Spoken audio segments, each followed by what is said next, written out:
ये governor general और viceroy से रिलेटेड दूसरा सेट था, दूसरा है।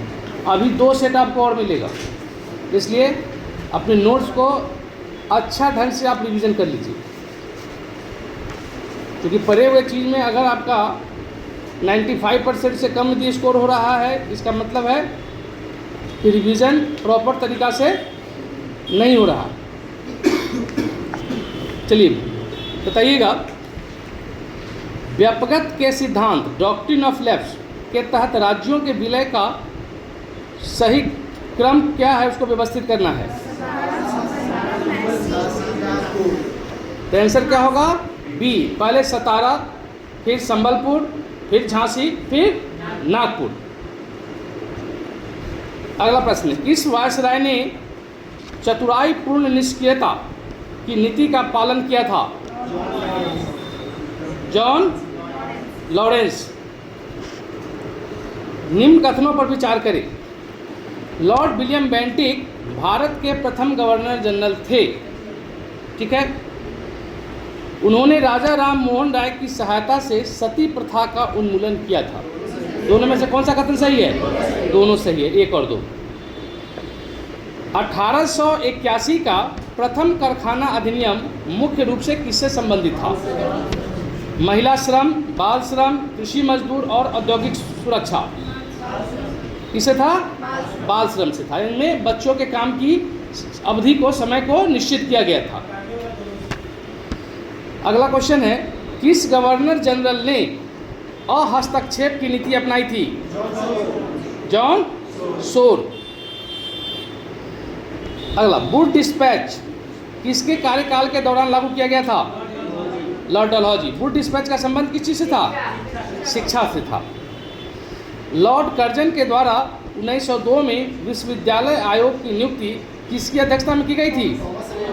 Thomas Raleigh. क्वेश्चन पूछता है कि थॉमस रैले का संबंध किस चीज से है? तो विश्वविद्यालय आयोग से। अगला प्रश्न, भारत में स्थानीय स्वायत्तता, लोकल सेल्फ गवर्नमेंट, स्वायत्त शासन को किसने प्रोत्साहित किया था? कौन? लॉर्ड रिपन, ठीक है। ठगी प्रथा के दमन के लिए विलियम बेंटिक ने किसे नियुक्त किया था? कैप्टन स्लीमैन को।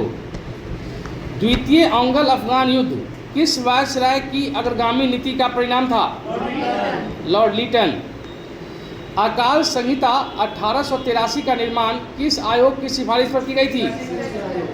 किसके? स्ट्रेची आयोग। एग्जाम में पूछेगा कि स्ट्रेची आयोग का संबंध किसी से है? अकाल से। किसके समय में श्वेत विद्रोह हुआ था? लॉर्ड रिपन के समय। अगला, अच्छा, श्वेत विद्रोह को एक और नाम से जानते हैं, क्या कहा जाता है? उसको तो अंग्रेजी में कर दिए, व्हाइट मिट्टी। ये जो श्वेत विद्रोह हुआ, इल्बर्ट बिल विवाद के ऊपर हुआ था। नहीं, चूंकि इल्बर्ट बिल में क्या आया था, क्या प्रावधान था? मतलब कि जो भारतीय जज हैं उनको यूरोपियन के ऊपर भी मुकदमा सुनने का अधिकार होगा। तो ये जो यूरोपियन थे, गोरे लोग अपने आप को जो गोरे कहते थे, उन्होंने कहा कि भारतीयों को इतना अधिकार मिलना उचित नहीं है, हम गोरे हैं, ये काले हैं, ये अभी असभ्य हैं, भारतीयों को असभ्य कहते थे। ये असभ्य लोग हमारी मुकदमा कैसे सुनेंगे? और ये सुनेगा तो सारा का सारा हमारे अगेंस्ट में निर्णय दे देगा। इसी को लेकर उन्होंने विद्रोह कर दिया था। तो ये इल्बर्ट बिल विवाद से यह विद्रोह उत्पन्न हुआ था, ठीक है। आगे, इस विद्रोह को, ये इल्बर्ट बिल को वापस लेना पड़ा था सरकार को। अगर लॉर्ड वेलेस्ली के साथ सहायक संधि करने वाले राज्यों का सही क्रम क्या है? पहले हैदराबाद, फिर मैसूर, फिर तंजौर, फिर उसके बाद अवध। ऑप्शन डी, ठीक है। 1835 के शिक्षा के माध्यम पर, मतलब कि शिक्षा का माध्यम क्या हो, शिक्षा के माध्यम पर ऐतिहासिक निर्णय किस गवर्नर जनरल के परिषद के सदस्य मैकाले द्वारा प्रभावित हुआ था? विलियम बेंटिक के द्वारा। यही है। इनाम कमीशन का गठन किस गवर्नर जनरल के समय हुआ था? लॉर्ड डलहौजी के समय। किस वायसराय के समय प्राचीन स्मारक संरक्षण अधिनियम 1904 पारित किया गया था? लॉर्ड कर्जन के समय। बात। Thank you.